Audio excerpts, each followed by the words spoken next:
Slap me. Hey.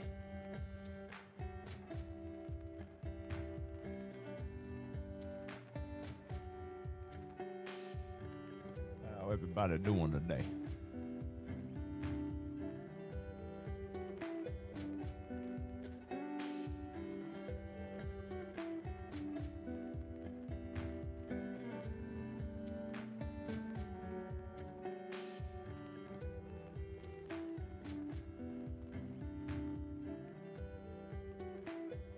Rainy day there. It was just rainy here.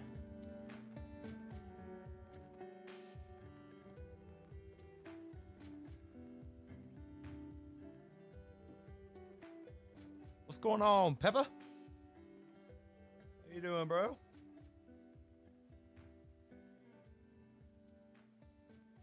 So I don't really know what this is, so we can kind of jam or we can answer questions. I don't know and don't care.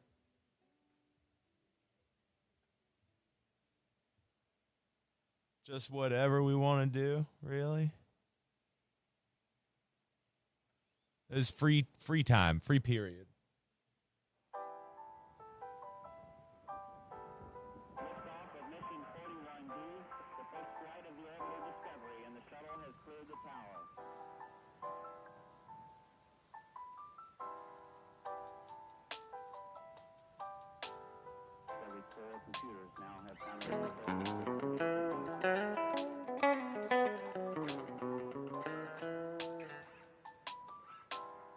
Well, so Pepper, this one's just a little different because, like, I was gonna put up. So the Row Jimmy lesson was supposed to come out today, and through just some technical difficulties with my computer, it's not ready. It's not done. So it's gonna be a couple days before it's done. I tried some new stuff with it. It's gonna look really good, but it's just. Yes, this is gonna be. Well, this is a different thing. This is a different thing. It's a new day, new thing. I don't know. We're just hanging out for a minute because I wasn't able to get the lesson up. No, it's totally okay, but it's gonna be good. It's gonna be a good lesson. It's just gonna be a couple days late.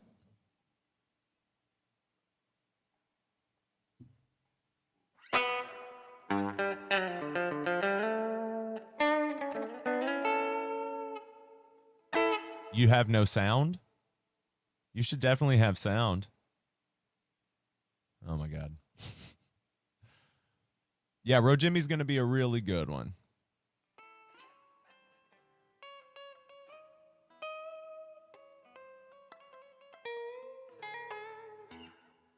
Okay, so Row Jimmy is coming out at some point this week. Before the end of the week, it's going to come out. And then it's like 50 minutes of footage to get through, as well as it's like 4K footage. So it's like I'm trying something new. It's hopefully going to look really nice. It's just that it's a lot of shit to go through, and my computer was having a hard time with it. But so the one after that is going to be an acoustic Cassidy lesson. Getting a good scratch on that train type steaming that you use a lot on Ruben and Sharice. Strumming. Do I use a lot of reverb? Hell yeah, I love my shit swimming. I mean, that's 3 reverbs on. That's so dumb, but I didn't want to tell you guys that, but yeah.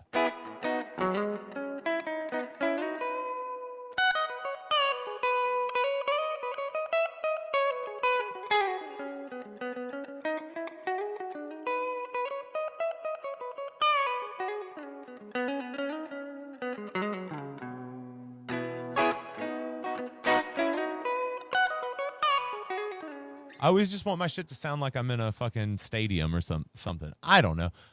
So any advice on amp settings besides turning mids and treble up with 0 bass? You find yourself constantly changing your amp settings. So, I mean, first of all, it depends on what amp you have. And so that's just a rule of thumb. That's the best place to start. And then from there, you kind of either pull the mids or the treble back. You really have to find where it sits for your guitar and your amp. But yeah, so like you do have to, I'm sorry, but you do have to just kind of tweak it until you find what's right for you, because everybody hears it differently, you know? Um, I wish I could give you the secret sauce. Like that's the closest thing to the secret sauce that I can give you, other than like go get do you have a buffer? You got a buffer in the guitar or a buffer pedal, something like that? Okay, Scott. We'll see you later. I mean, this isn't anything special. This really isn't. I mean, there might be something good in here. I don't know. Well, nice, G Dead Doug. I'm sorry that this isn't like anything spectacular. This is just trying to a peace offering because I wasn't able to get the lesson out on time.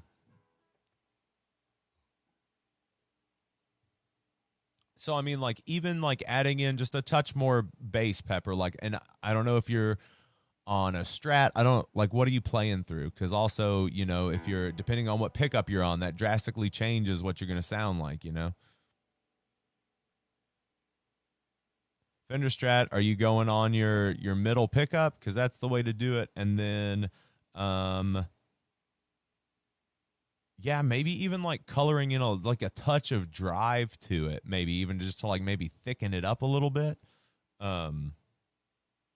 Or getting something like a FET boost, like a clean boost almost that'll kind of like help you color it sonically. Guys, if you haven't yet, please hit the like button. That helps us out a lot. Helps other people find the stream.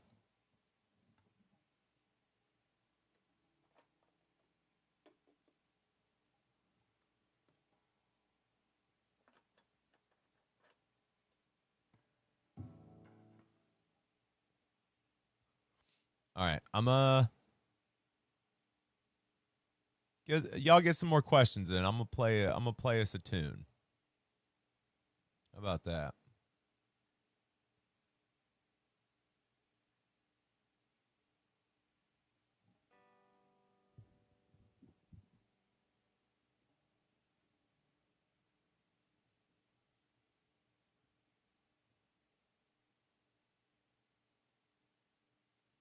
What are you doing?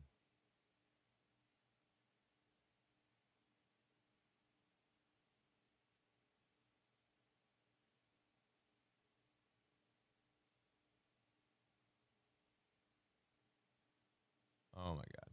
Jesus Christ.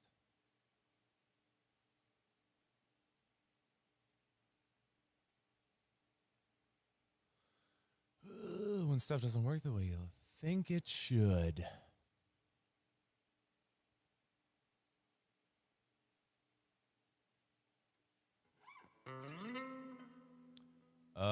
Come to New Jersey. Yeah, we'll totally come to New Jersey. Yeah, we can totally hit a morning dew at some point. Let's get a little pep in our step. Y'all let me know how levels are, okay?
Shit, what's happening, guys? If you haven't yet, hit the like button. What's going on? We got some questions. Let's check out those questions.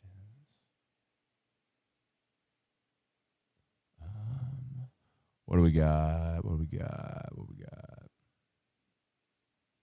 Whole half. What's the starting point and where do you end? Is it the root notes? Well, it just depends on where you're starting from. So level seem fine. I actually went through and I turned my mix up to meet my steez levels. So the whole half method, like when you're starting from it, so when you're doing it, so like for instance, if you're starting on this E major right here, first position E major, you can go on that A string, you can go whole step, half step, and that leads you to the C-shaped E major, right? E-shaped E major, C-shaped E major. Cool? And those are the whole step, half. That's right there. And then if you go up to the D string, whole step, half, that gives you a passing note, right? And then from there, that means it gives you tension. Cool? So if we've got something in E going on, if we've just got like a...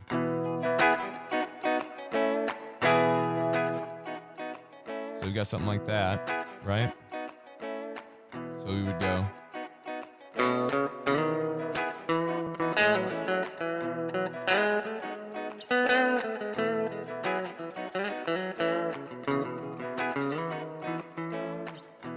So you see how, like on this one, like that whole step there is the passing note. You have to finish it off by going to the root, right? So then you've got, that's a passing note. So you got to either go up or back down, right? And then so on this G string, if you're starting from this E and we're moving up to this E, because all you're doing is going between the different inversions of the same chord, right? So half step would be this one. So every time you're doing an E shape, you would go half step.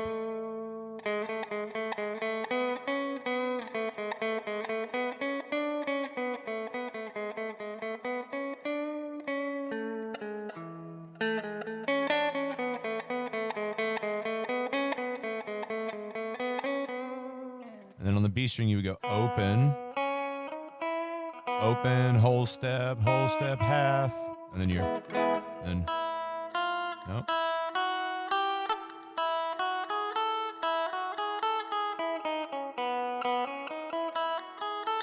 Right? I'm sorry, I'm fucking that up.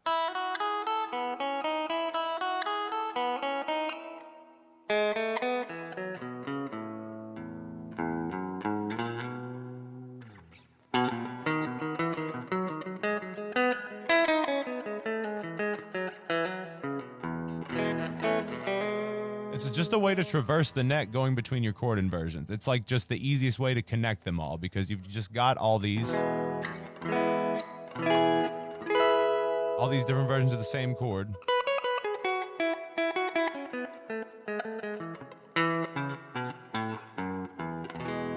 That's all using the whole half. And you don't have to follow it strictly. You know what I mean? Like you can jump around within it the way that you want. Just knowing that where you're at is the most important thing. That's why your chord inversions are the most important thing to know because it maps the guitar out for you. Even if you were to do something, this is what I show my students. It's E, A, B. So E, A, B, and then E, A, B, E, A, B, E, A, B. And you're back to the start again. And it's the whole neck. It's the whole fucking thing.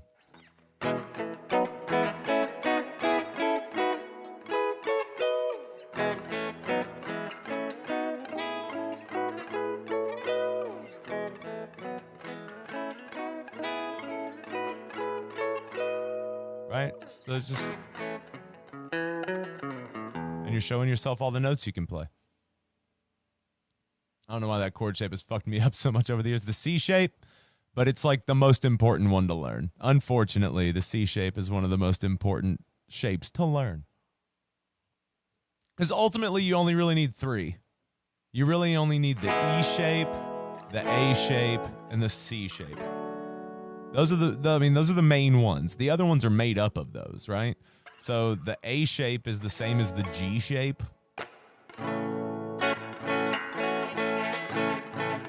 Same thing. And the D shape is the same as the C shape. Same shit.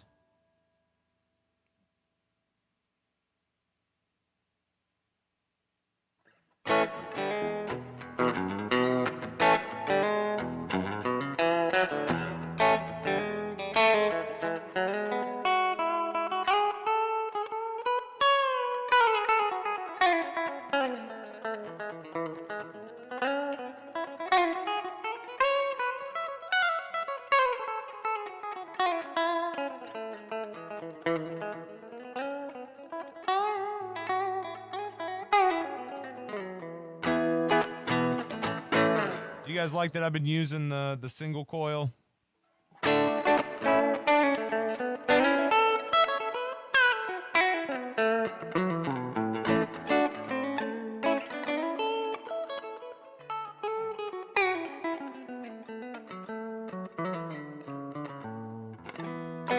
Talking about this shape?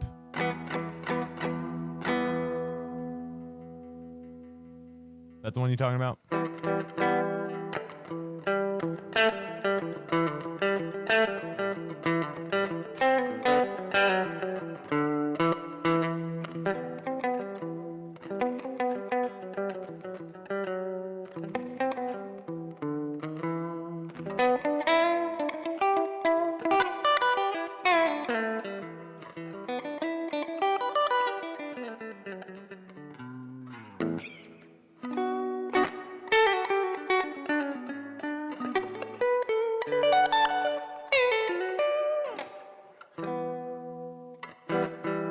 It's like, so like the minor shapes that I focus on are like your A minor shape, because it's the same shit, and your E minor shape, same shit, same way all the way up and down the neck. And then you've also got this shape, which is like the inverse of like the bob shape, right? And this gives you some nice minors. One of the best E minors ever.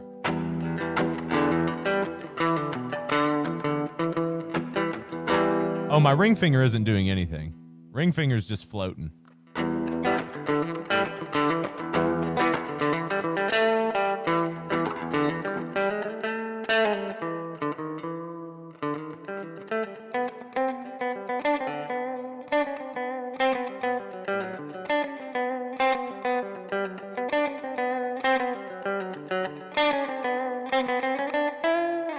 Again, you really just need to know, like, so you've got an E here. So your E shape is always followed by your C shape, and your C shape is always followed by your A shape. It never changes. Then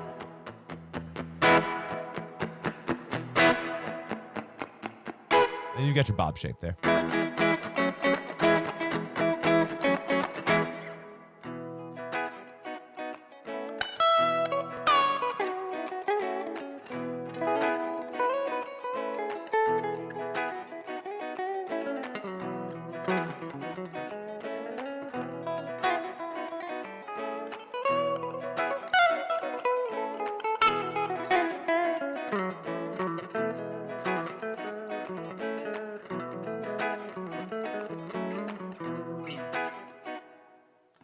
Okay, yeah, all right, G-Dead Doug, we'll see you later, buddy.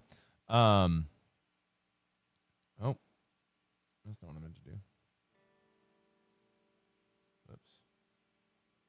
Okay. Jacob says, can you go over the bob shape real quick? Okay, so what's happening is, so you've got your C-shaped E right here, right?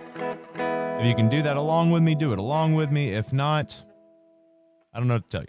So like with your E's, right? So like I think it's important to have anchor points, right? With your guitar playing. Like for me, it's E. E major is like home to me. So everything is kind of based off of that. I take what I learned about E major and then I graft it everywhere else, right?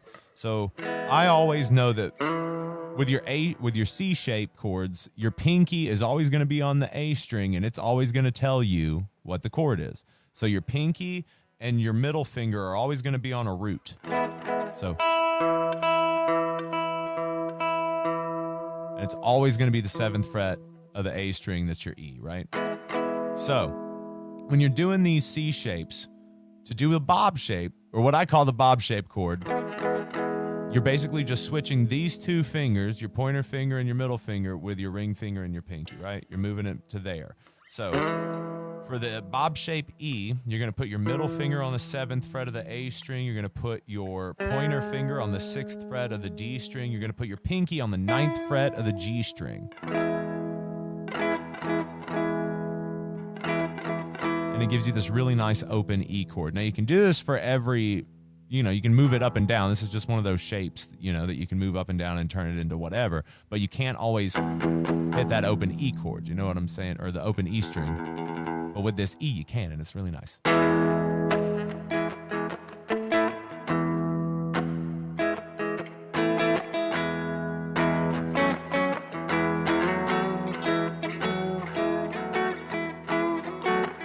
Then you can do this, if this isn't too advanced for you, what you can do is you can move this up to this. I'm trying to keep my finger out of the way, but that looks super weird.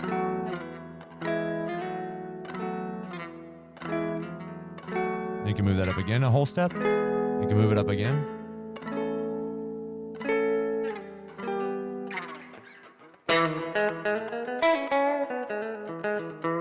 Well, that's the easiest. This is the easiest shape to run in Mixolydian in. This is the shape that taught me Mixolydian, because if you move that down from that E major down to a B, that's the Scarlet Begonias lick, is that shape.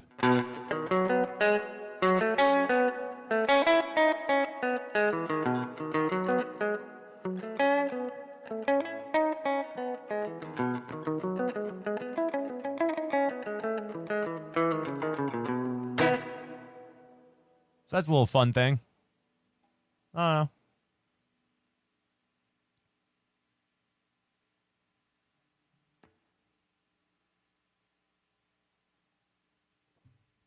I mean, there's a lot of stuff around there. And what's interesting with that, okay, so with these chord inversions, what's really interesting to me, what I love is that, so that your C-shaped E, your bob shape E, and your A shape E all share the same single root note.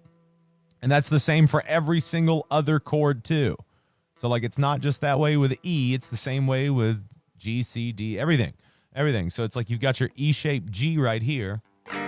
Oh, E-shaped G right here, or your bar G, but E-shaped G. And so your next one up is always what? C-shaped. So your C-shaped G is going to be here. So if you're here and you want to figure it out, so the easiest way to get there is whole step, half step on the A string. That gives you the root of your C shape right there. And as we know, the root of the C shape is also the root of the what? The bob shaped chord and the A shaped chord. So it's boom, boom, boom.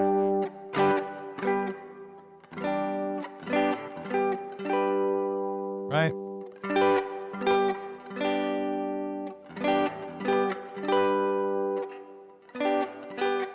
I always thought that was just super interesting, that you have all that right there, and it's just a bunch of notes you can play. Those are all the notes you can play. You're welcome. You have permission.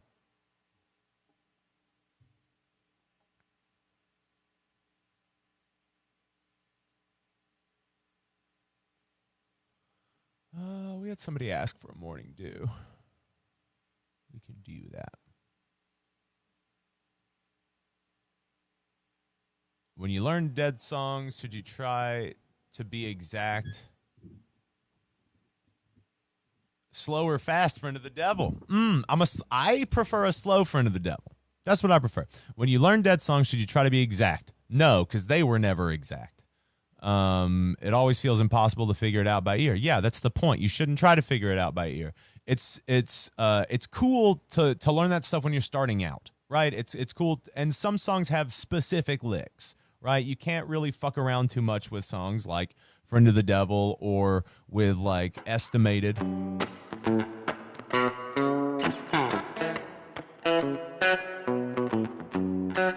You can't really fuck around too much with the main themes and stuff. But as far as solos go, learn a few so you can kind of get the idea of the style. But no, don't be exact, because again, it changed for them night to night. They're playing the same songs for over 50 years now. It's you got to change it up, right? So it's got to be different. So do not try to learn it exactly. Learn the chords. You know what I'm saying? Learn the actual structure of the song, but then, fuck it. Wing it, baby. For that C-shaped E minor starting at the 4th fret, I thought your ring finger had to be on the B string, 5th fret.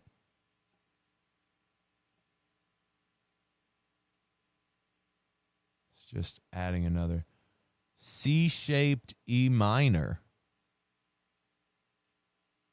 You talking about this guy?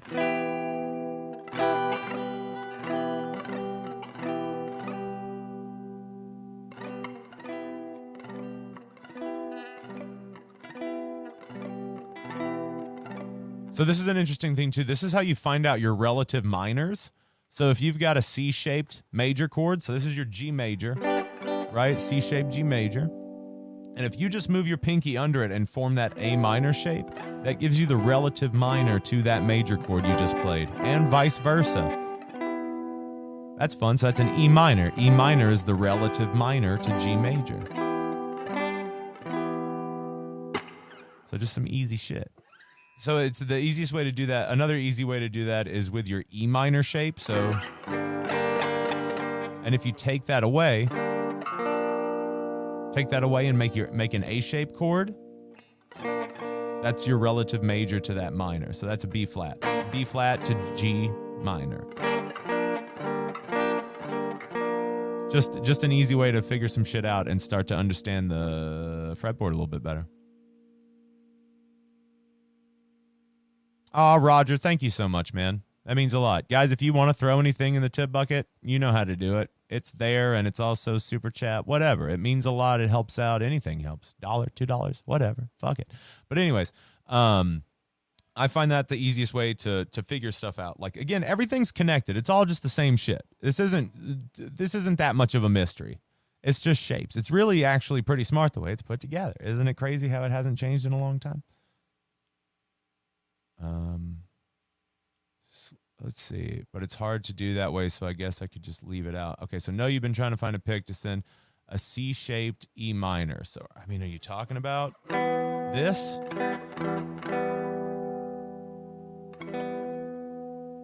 Because you can do a, yeah, I'm having trouble understanding what you mean, buddy. He's got a looper pedal. How can you? So you got a version from Hunter where he sings the protagonist voice in an evil tone. Oh, wow. I'll have to check that out, Aaron. That sounds awesome. Just got your first looper pedal.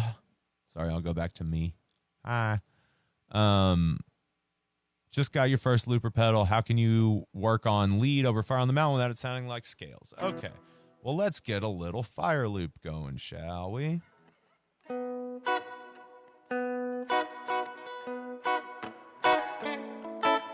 Let's do it better than that, David. All right.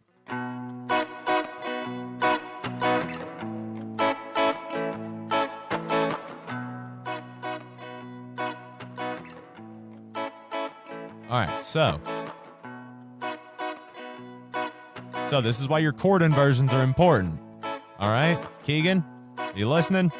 So you've got a B major up here. You've got a C-shaped B major. Down to an A.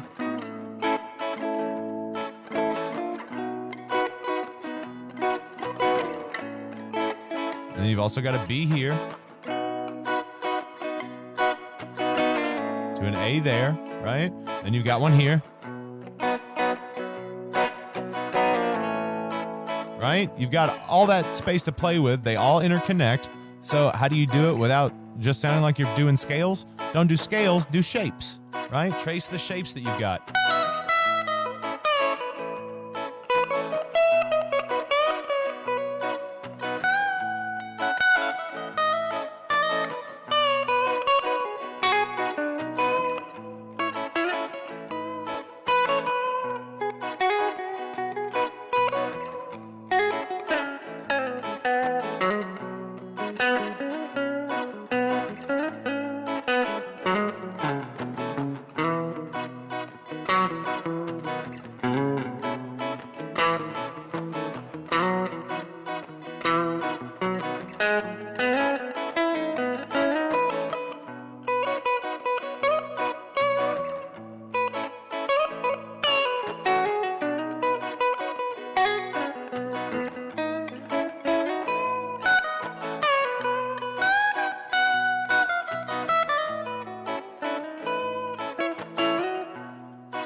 because it's super important to be able to do a lot of other things other than just play single notes within your solos, right? You gotta have a little bit of everything in there, a little bit of rhythm, a little bit of that stuff. But literally all I'm doing is tracing the shapes and just adding some stank, right? It's just that's just the way the way that works. So I'll start with the shapes, okay? So we're gonna start in our C shape B.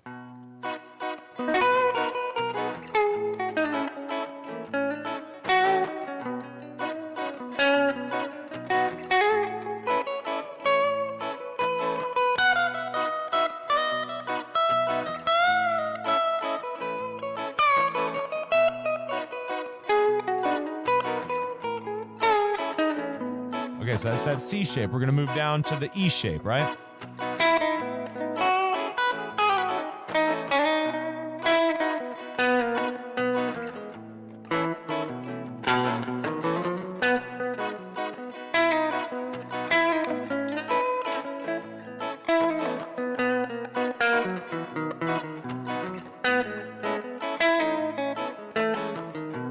And that's also the bob shape B.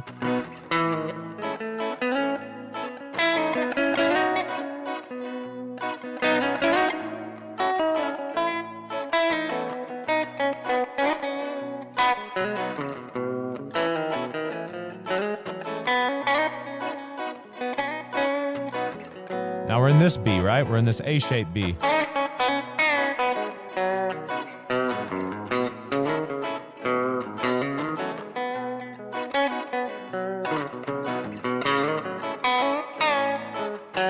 And that's not even adding in the A, because like you can also change up everything by also by adding in that A as well. That adds a whole other dimension. So adding in the A sounds like this.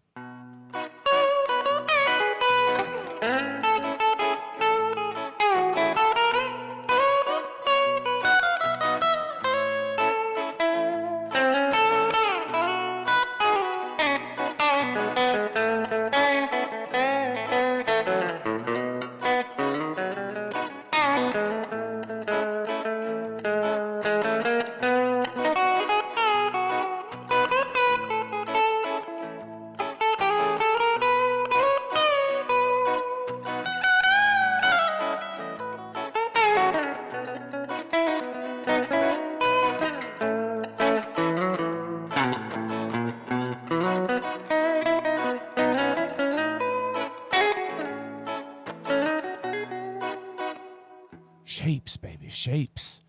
The intro thing. Yeah. Show you that.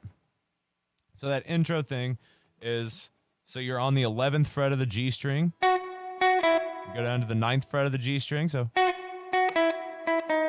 And then go down to that 8th fret. So basically what you're doing is you're coming from the back half of the C-shaped B and going into the E-shaped B, right? So, and then you're gonna go. So you're gonna go 8, 9, 11, and then 9, 9, 8, 8, 6, and then you're gonna walk back up to it.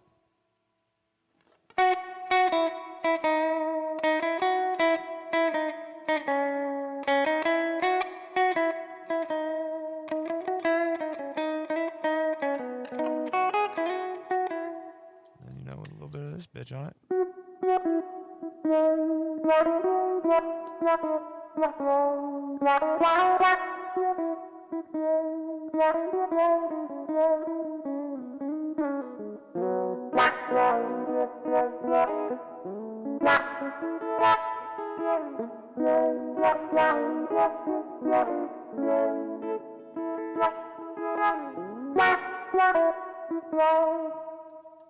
Yeah, it's just dope. So simple, yet so effective. Critical hit. Ah, thank you, Doug. Y'all too kind.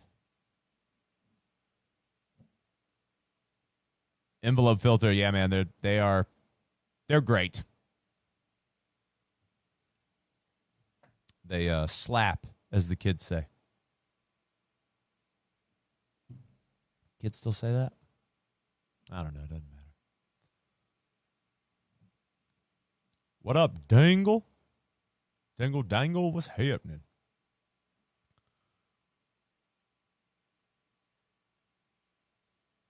Dude, I swear, as soon as somebody says something, they don't show up anymore.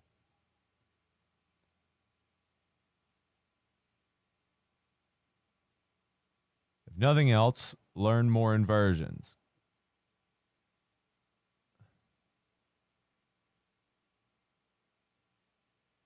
Absolutely, oddball. Yeah, the biggest thing. Slap the bag now. Oh, what? You never used to play slap bag? Where you'd slap the bag of wine? Is that not what slap the bag means? Are they not bringing that back?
Thank you, Jacob.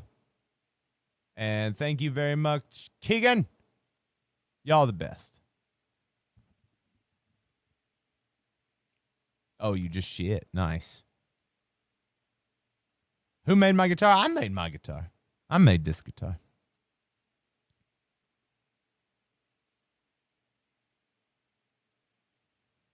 Hey, throw a tip in the can? Well, you can super chat. There should be like a little $ underneath the chat, or you can Venmo or PayPal right there. Venmo, PayPal. Everything helps. Anything helps. It all literally just goes to like paying bills, buying groceries, paying rent. Like, that's it. Just trying to live.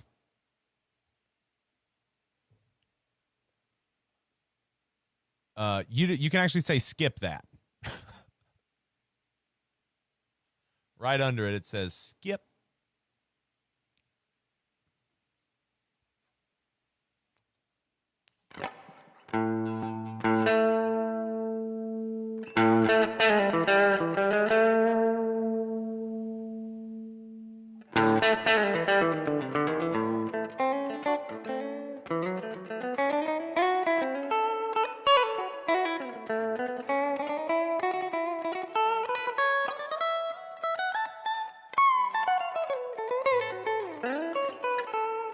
I should be getting the Travis Bean Fred. I mean, at some point soonish. I mean, I'm hoping within the next couple months for sure. Really excited about trying it out. I've never played a guitar with P90s. Matt Skinner, thank you very much, sir.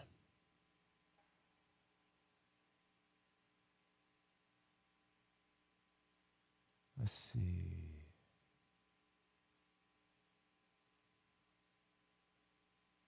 Yeah, I'm really excited to be able to play that thing.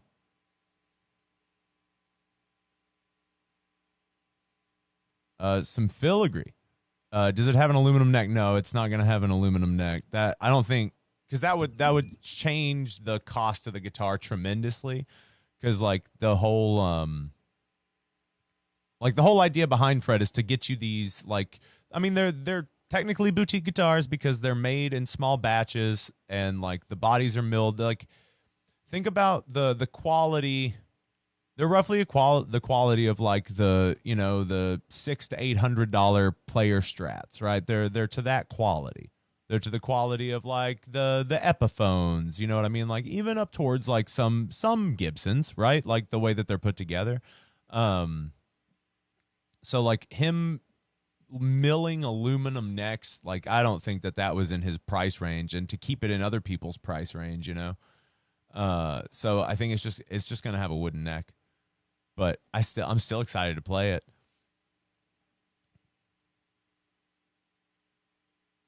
Yeah, that's a brand new thing. I'm getting I think he's sending me one of the prototypes once they're in.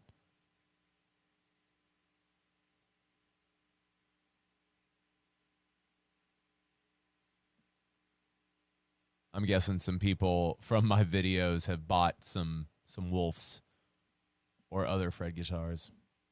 Because it's nice that he's wanting to send me another one, It means I did something right.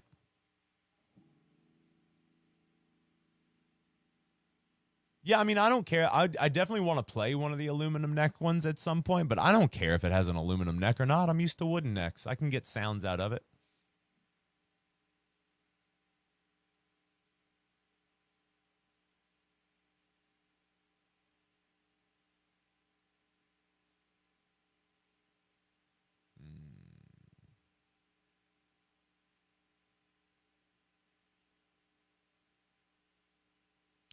Some filigree. Okay. So like, I mean, there's so many little things. Because I mean, you can literally use all the notes on the fretboard. Because most of my filigree is just chromatic runs, chromatic bullshit. What are the wait times for their guitars? Probably somewhere around 6 months. I don't know what it's like after COVID. Maybe even longer. Link the brand. So you would just so if you're looking for Fred instruments, so what it is basically is they make Jerry guitars and Trey guitars for like the broke kids. You know what I mean? Like you can get a Wolf for like $700. You can get a Wolf with an onboard effects loop and a buffer installed in it with decent pickups. Like it's not bad for the same price that you would like a player Strat. And they don't come with a buffer or an onboard effects loop, which I think every guitar should. It's called Fred Instruments, Phed Instruments, and you should look them up. Get on in there.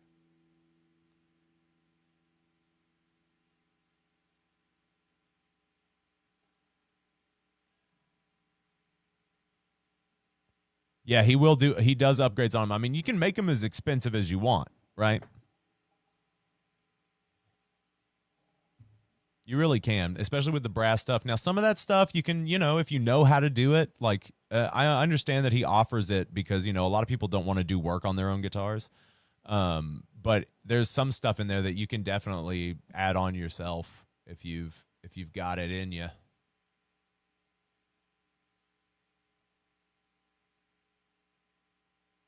Let's try a little funk. You want a funk jam session? Now You Shred is great. Oh shit. This is nice. What are we in?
Those are nice. Those are nice. How you guys doing? If you haven't yet, hit the like button or something. I don't know. Ask a question. So I am going to start doing some backing tracks. I've been thinking about that a lot lately. I am going to start... was I playing one scale on that? I don't think in scales. I think in shapes. So, I mean, maybe not. I don't know. I was going between kind of playing in E flat because it was starting in E flat major 7. I was going between doing E flat and G minor.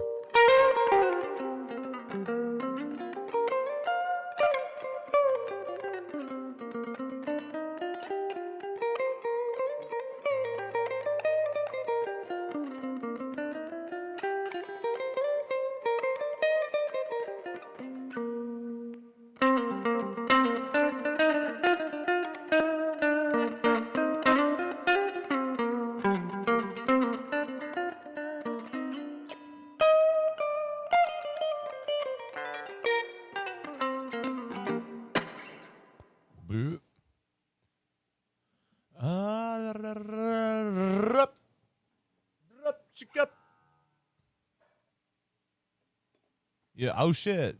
Getting people pregnant.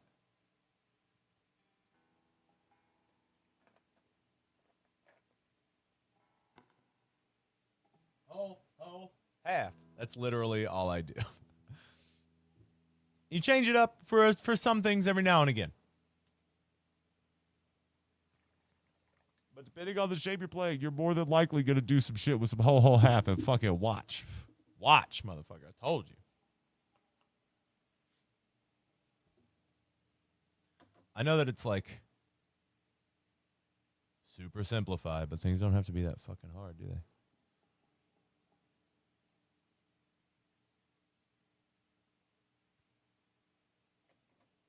Things don't always have to be so hard. You can make them a little bit easier if you wanted to.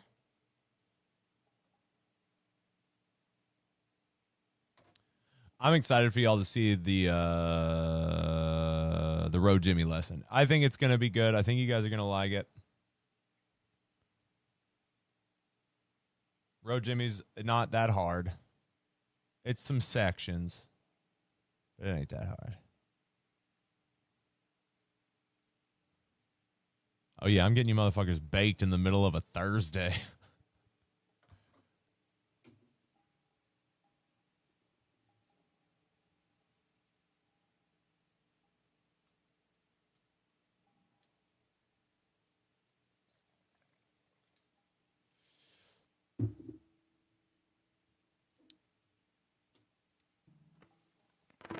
The verses get you tripped up on Road Jimmy. It's not. So, if you're playing along with Jeff's backing track, it hits different time signatures because I'm pretty sure that's what the studio version does. But if you're going with the Cornell 77, it's in 4/4 the whole time. It just stays solid 4/4. So it kind of looks like this. So it'll be like. Oh, shit, kicker. the Julie catch a rabbit by his head. Come back stepping like to walk on it. Get back home where you belong and don't you run off no more. Shit, hold on. There it is. Get back home where you belong and don't you run off no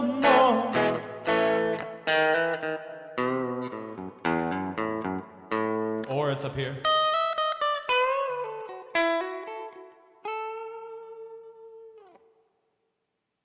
So you can just play the thing in 4/4. You don't have to do that. You don't have to do the 3/4 to 4/4 to 5/4 to 4/4 shit. You don't have to do that. You can just play it straight through.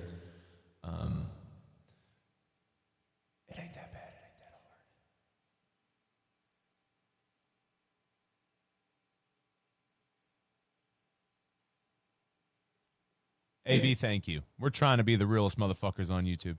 It's so sick though. Okay, so like once you and then the first verse and the second to fourth verses are different because they end on a D. So it'd be like the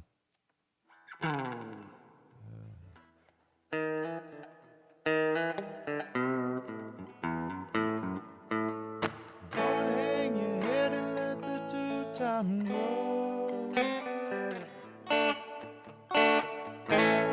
Grass shack nailed to a pine wood floor.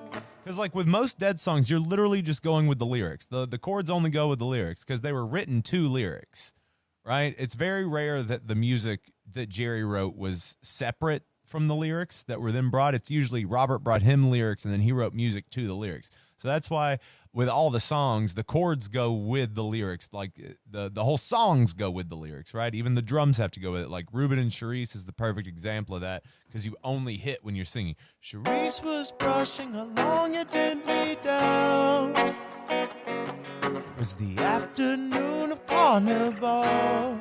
Like, and so that basically works with every Dead song. It's like it all goes with the lyrics. The words mean everything, and that's why it's so different is because the words are the forefront, right? The music is almost secondary to the words, which is like blowing your mind because the music is so beautiful, but it's like the only reason that the music can be fulfilled in that way is because there were words there to speak it into reality. I don't know, fucking hippie stuff. But then, okay, so that second to fourth verse, it ends on the, so it's like the,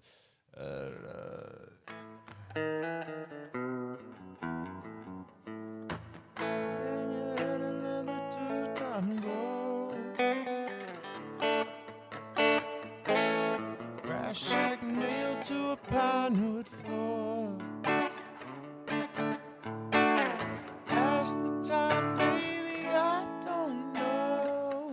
Come back later, gonna let it show. And I'll say, roll, Jimmy, roll. So like that second verse and the rest of them end on a D, just to lead you into that. Because that intro is dope with the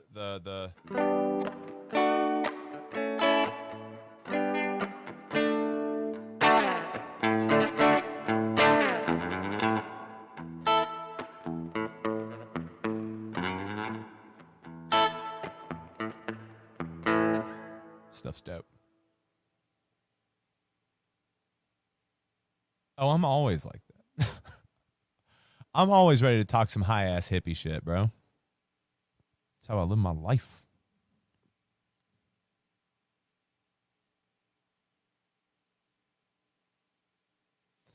Yeah, dude. And then you've got I know you're going to see all this stuff in the lesson, but I feel bad that I wasn't able to get it out. But there's this cool thing that happens after the choruses. So it'd be like the...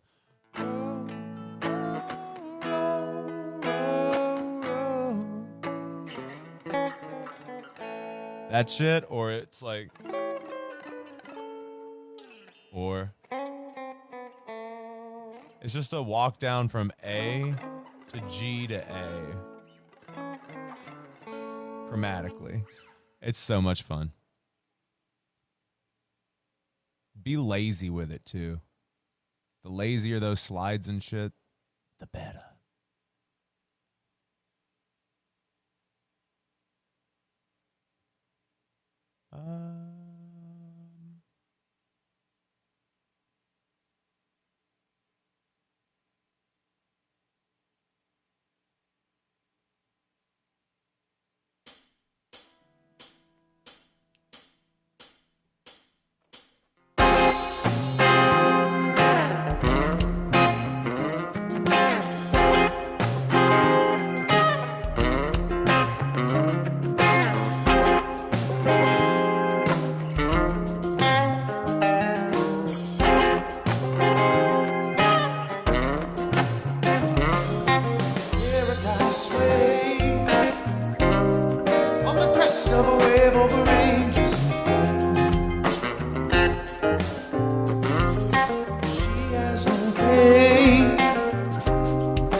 far away. But I know only this, I got you today. Don't fly away, 'cause I love what I love and I want it that way. I will stay one more day, like I say, honey, it's you. Making it to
by the way she shines. Come to daddy on any side street. I've got no chance of losing this time. I've got no chance of losing this time. I've got no chance of losing this time.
I saw you said pinch harmonics, and I was like, yeah, let's try that. Let's try that one. Guys, if you haven't, fucking hit the like button. You can throw some in the tip bucket if you want to. You can ask a question if you want to. This is loosey-goosey right now, so you can, we'll do fucking Q&A shit. I don't give a fuck, man. Let's see. The Dead's version of Dear Prudence, you mean like, I don't know if the Dead ever did Dear Prudence, did they? I know the Jerry Band did it a lot. Have a harmonica effect. I feel like there's a harmonica on here somewhere. I don't know where it is exactly. I've got the pan flute now. I love that pan flute.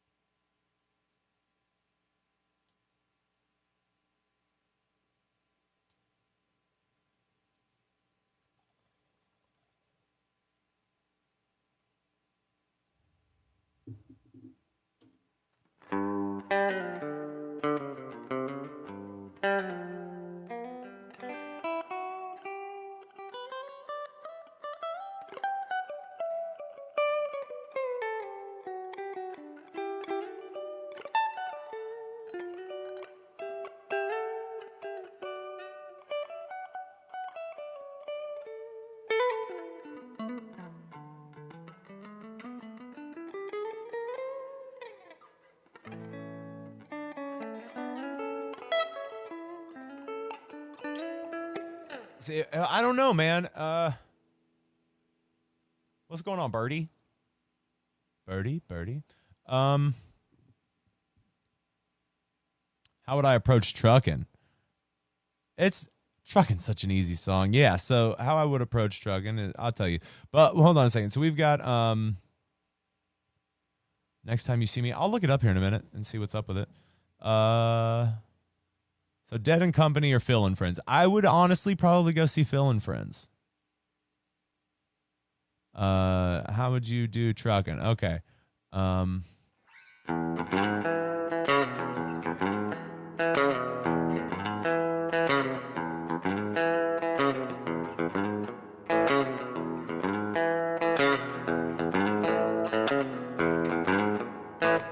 It's like that kind of thing for E. What's next to the Milkman? That's my reverb. It's my reverb pedal. It's a Ventress dual reverb.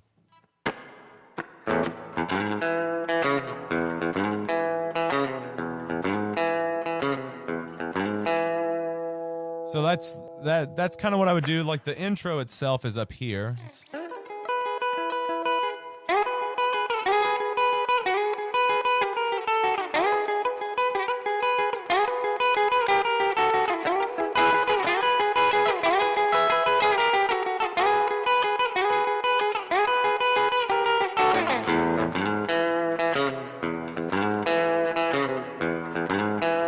That's just a simple, you're basically doing the E major and doing a walk down like that, but you're just doing the...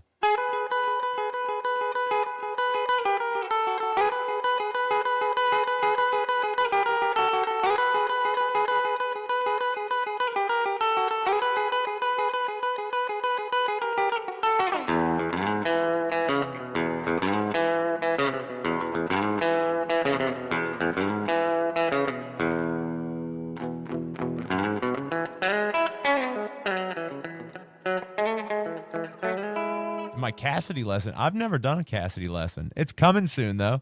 I actually learned it the other day. So we'll do it. It's going to be the one after Road Jimmy. So Road Jimmy is coming later this week, and then Cassidy will be the next one.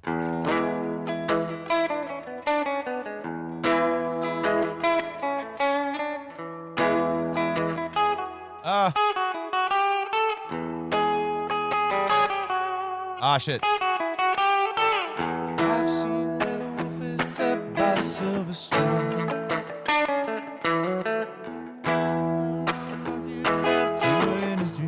Okay, so back to trucking. So there's the so you would kind of chill out on the verse part. So there's a neon flashing my keys out on Main Street. Chicago, you know, Detroit is on the same street. A typical city, all in a typical daydream. Back it up and see what your mom brings. Dallas, got a soft machine. Houston, too close to New Orleans. New York, got the ways it means. Just won't let you be. No, no.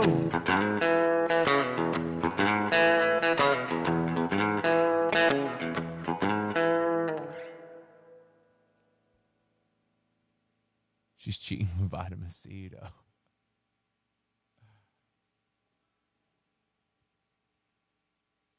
Do you do much on acoustic guitar? Yeah, I've done a couple lessons on acoustic. I was going to do Cassidy this week, but then I realized yesterday when I was about to film that my acoustic's over at Toby's house. So I was like, okay, we'll do Road Jimmy.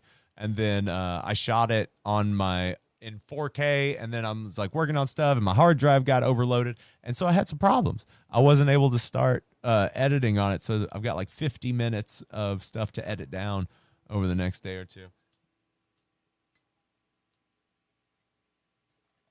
But I've also got to do other work, and yeah, all that jazz.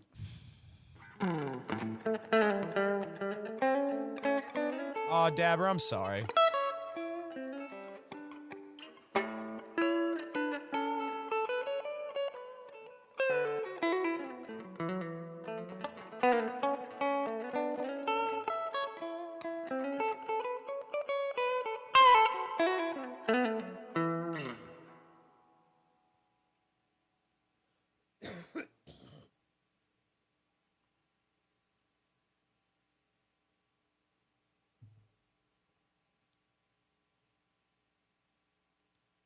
Jeff, you don't know the half of it, but thank you. That's nice. I've never played this Positively 4th Street, but let's give it the old college try. Love me some Jerry Dillon.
see you.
Well, St. Owsley's definitely learning that song.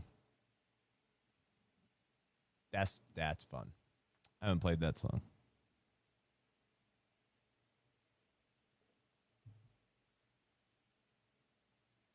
We're talking about what the bass player doing when you're doing that. The bass player's doing the same thing. Bass player's also doing something like that.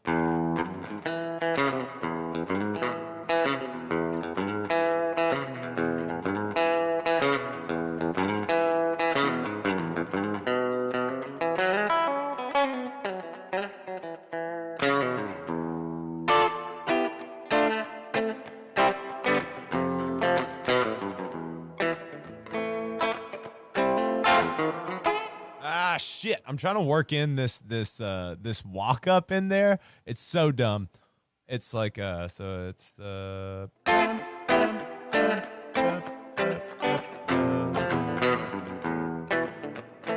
it's right here. It's so I've got to jump to that F. It's difficult.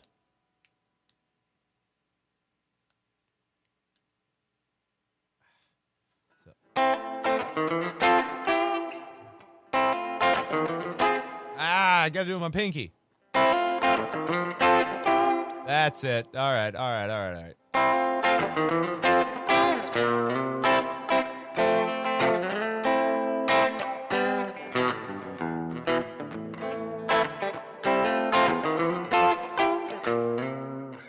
Okay. I'll refine that. That'll get better.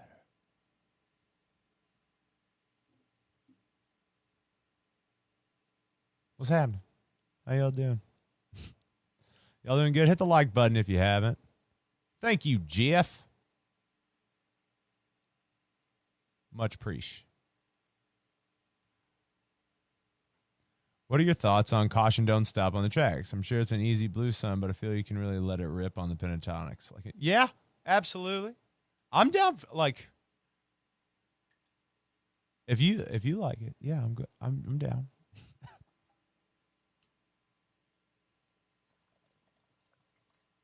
I mean, yeah, you got to be able to hit those. The hits only get you so far, you know. You got to be able to pull those old deep cuts out.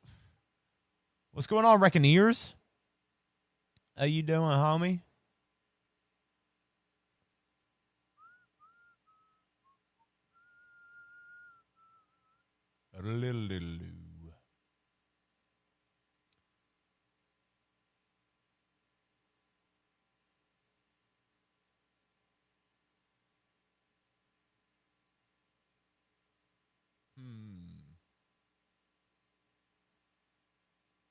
Oh, I'm sorry. You working?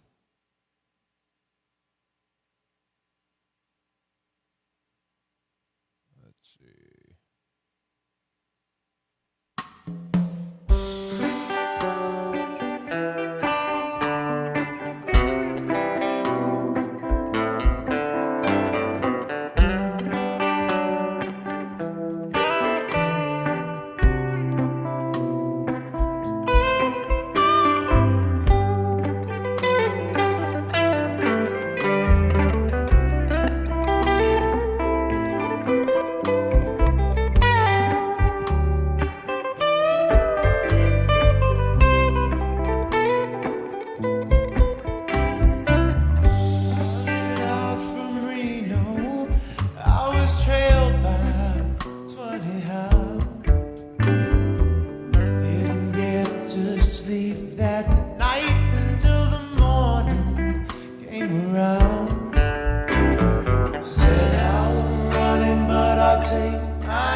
Thanks so much for watching. Hey, If you Jeff. like this video, Everybody thank Jeff.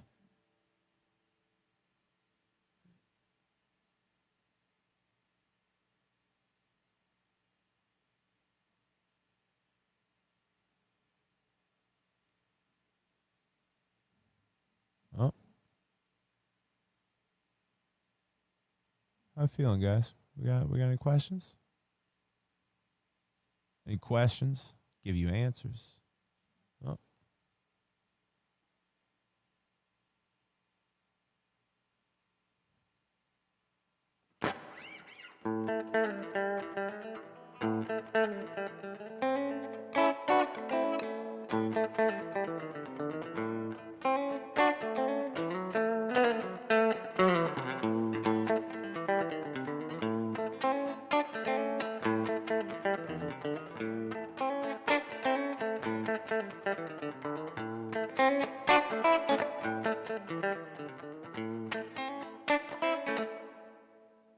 That one's fun. That's like the band call. I'm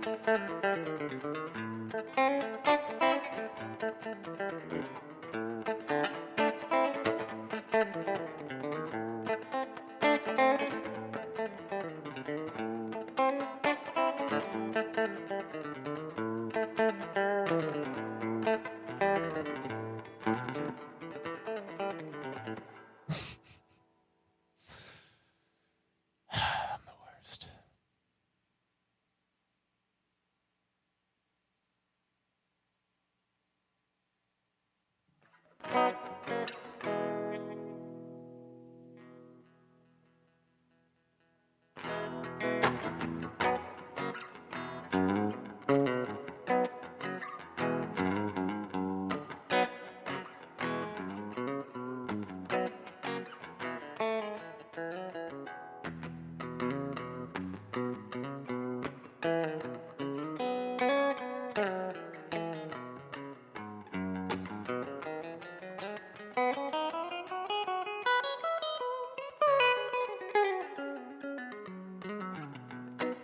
Pros and cons of having a humbucker in the neck position or a single coil. Why do so many people love humbuckers still have a single coil in the neck position?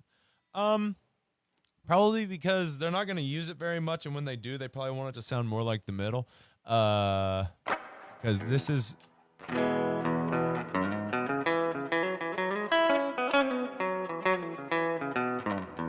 So that's it split. So he also liked to split his humbuckers all the time. Like he would go back and forth depending on how he felt, you know, because it's like I do the same thing. Sometimes I want to use them with the humbuckers.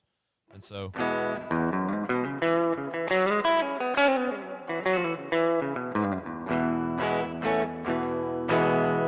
you got that. That's like the regular, that's your neck.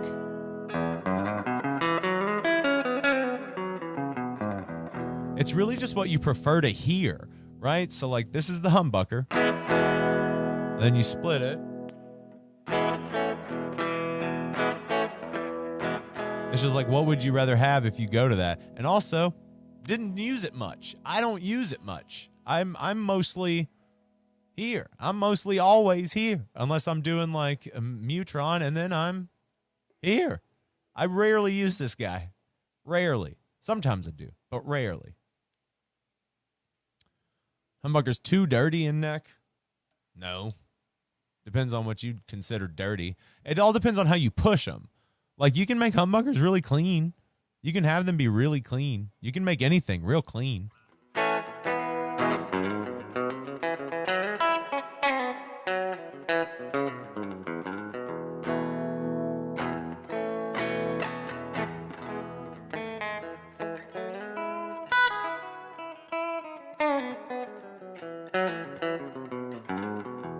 Well, they also have a hum, which is why they came up with humbuckers. But hear that? You can hear it come on, off, on, off. They do have that clarity, though, that spank, that where it just sounds like you're hitting just naked, hard steel strings. Yeah.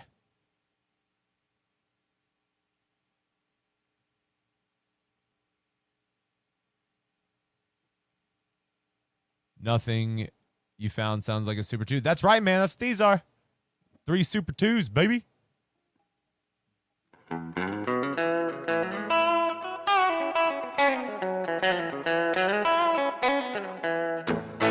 And right now I've got mine. So I've got the buffer, right? I've got the Rosebud buffer, the Spud 2 buffer. So it's a unity gain. And then so I've also got that running into the Jer drive. So this is it without the Jer drive.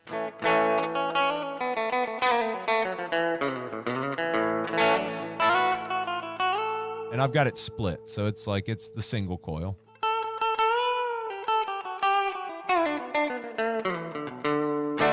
And this is with the Jer drive.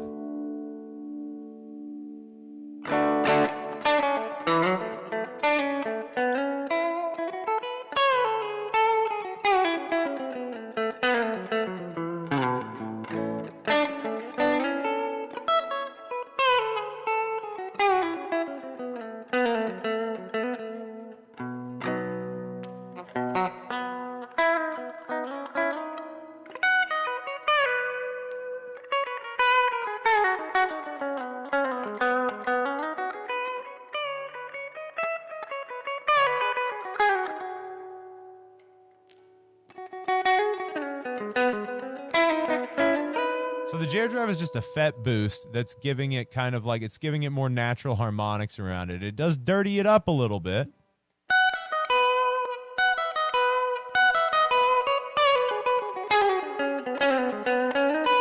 But for like Jerry band stuff, that's nice. You know what I'm saying? Jerry played a little bit dirtier with Jerry band. So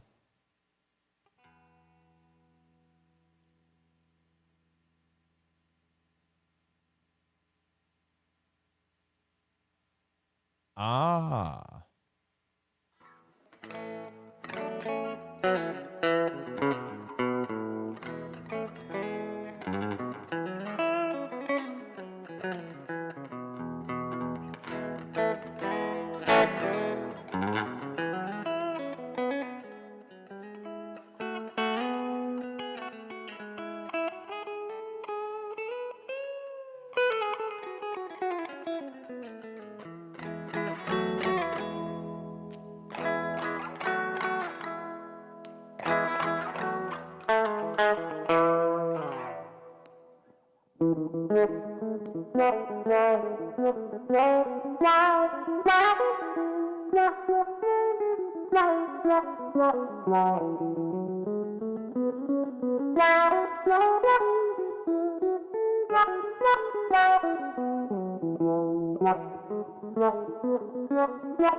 Okay. So I don't know if I have mine wired the right way or not. I don't know. I wired it myself, and all I did was follow the instructions. I followed the wiring diagram that Waldo sent with the buffer. And not sure. Okay. Do I go crazy with the MIDI sounds? Also, so do I use the MIDI live? Yes. So I do go crazy with the sound sometimes. I really like the pan flute. Pan flute is probably my favorite.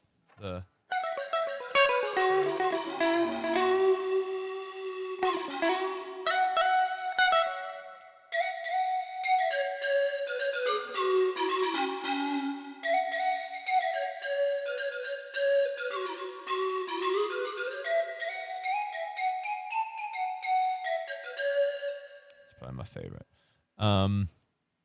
Would I like to see Billy Strings play with the cover band Billy and the Kids more often?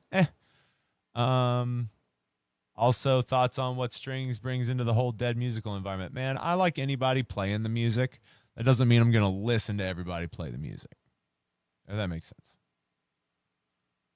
I mean, because I'm trying to do my own thing. I would play with all these people. Like, I would play with Mayer. I would play with Billy Strings. I would play with Tom Hamilton. Like, I would play with all these people in a fucking heartbeat. Are you fucking kidding me? But that doesn't mean that they're like, I don't know. It's not that I'm like expecting them to be Jerry. It's not that I want them to do that. But it's like, I I'm doing it. It's weird, right? It's a weird thing. It's a weird thing. It's not that I don't appreciate what they bring to it individually, but it's like if I'm gonna listen to somebody else doing it that's carried it on, I I do it. So it's like I work on the way I do it. You know, does that make sense? It's like I won't go to festivals to watch bands. I'll only go to a festival if I'm playing the festival. I don't know if that like I don't think that makes me a dick. It's like cuz I'm doing my own thing. And so it's hard for me to cuz I'm trying to bring something good to the scene. I'm trying to do something cool. So like I'm not super worried about them. I don't know. Cuz like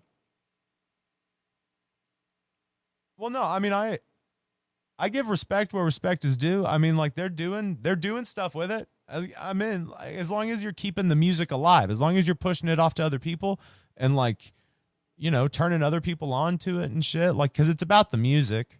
It's not about the people playing it, man. I don't know.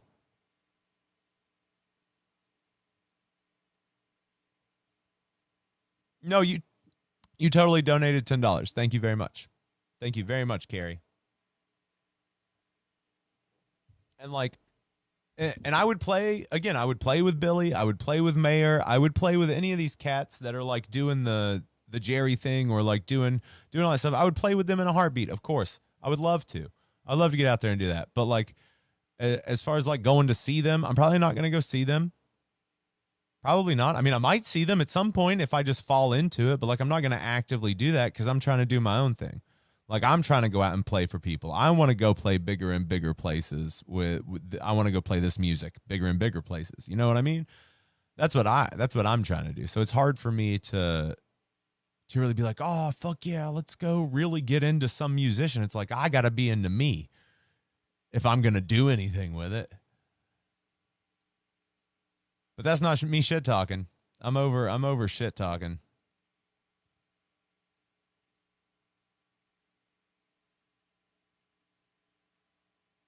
Into live jamming on any platform. What software do I use? Well, there's this.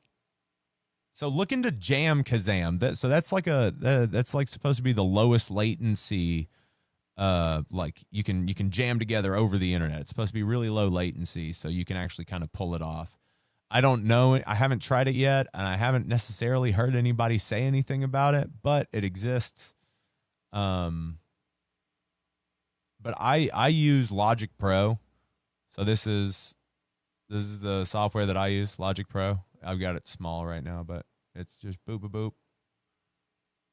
So it looks like music software, and then I'm using my Studio Live AR16. It's a PreSonus board that's also a multi-track interface. And yeah. Rode Pod mic into that, and then Milkman into that, and that's it. And then also my my synth pedal into that. Name of my MIDI controller, it's the Roland GK3. I'm sorry, Visa Thief. What MIDI interface am I using? Okay, so the Roland GK3 runs out to the Roland GR20, which is then just running 1/4 inch out into the board. Thoughts on bluegrass? Favorite bluegrass musicians? Doc Watson. Love me some Doc and Merle.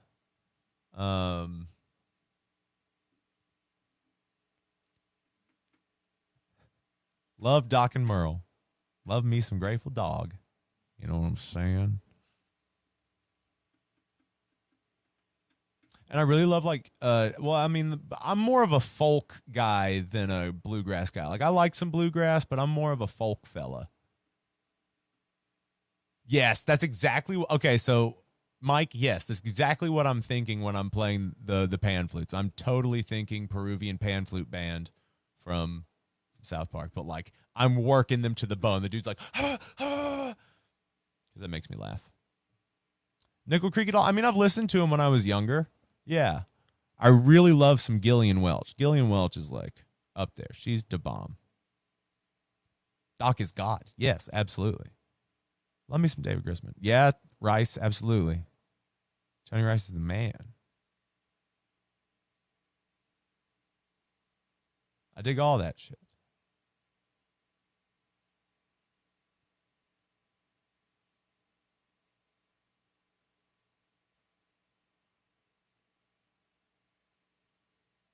What is a dry town? What's going on, KK?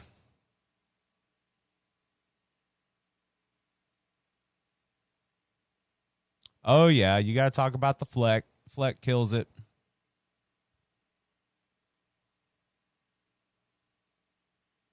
Jerry got you into bluegrass. I feel like that's probably how I got there too. It's hard to remember.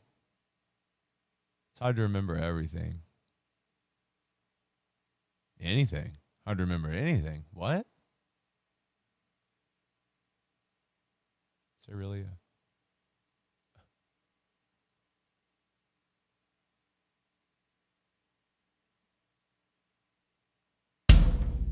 Someone asked about this progression earlier. Yonder Mountain's pretty dope.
half-step Spanish jam. Yep.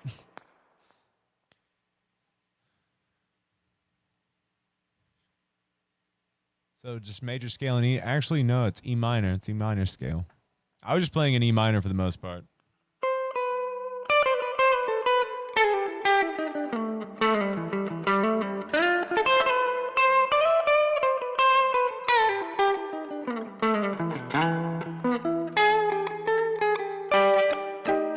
You can do kind of like an E7 type thing.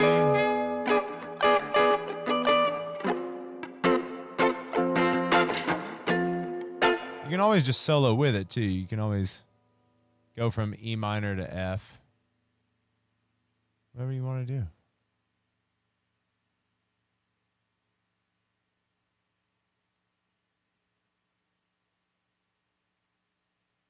Michael Jackson got me into bluegrass. O.J. Simpson really got me into bluegrass.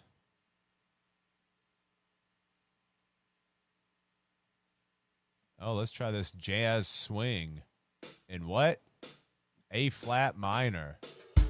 Ooh. I don't really play stuff like this, but here we go.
It's too long for that fucking Michael Bublé song.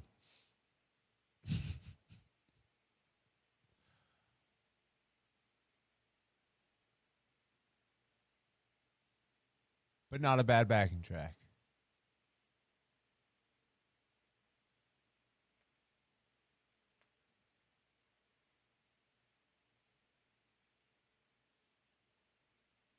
All right, guys, any final questions before I dip on out of here?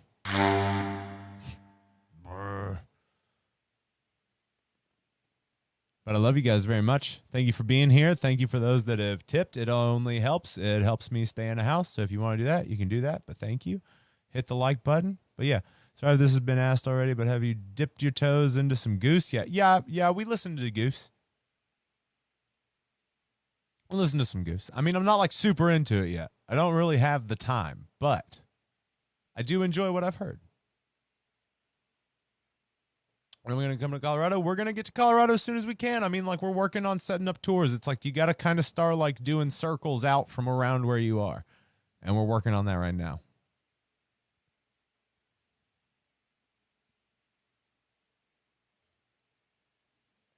You got to learn about slapping the bag. I love you guys so much.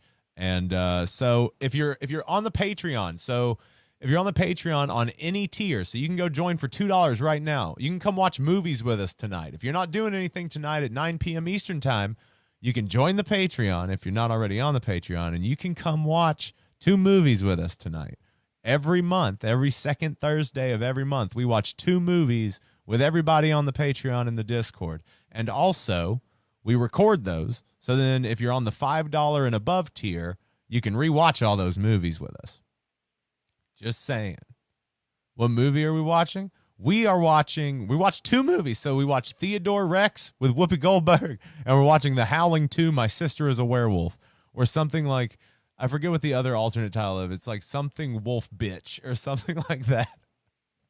But there's supposed to be 2 of the worst movies ever made, so it's going to be fun. So that's tonight. So go join the Patreon. You can join for $2 and you get to watch it live. But if you join for $5 or more, you get to do the whole watch them all later. You get the whole catalog of all the movies we've watched on the Patreon with people. It's totally our version of Mystery Science Theater. You also get a lot of other stuff when you join the Patreon. We don't just do that. There's other content on there, and a lot of it. So you definitely get your money worth on the Patreon. Because once you join, you get all the back shit, and there's a bunch of it. Our podcast on there is gross, though, so you're forewarned. That is not safe for work or children or anybody. All right. Love you guys. Bye-bye.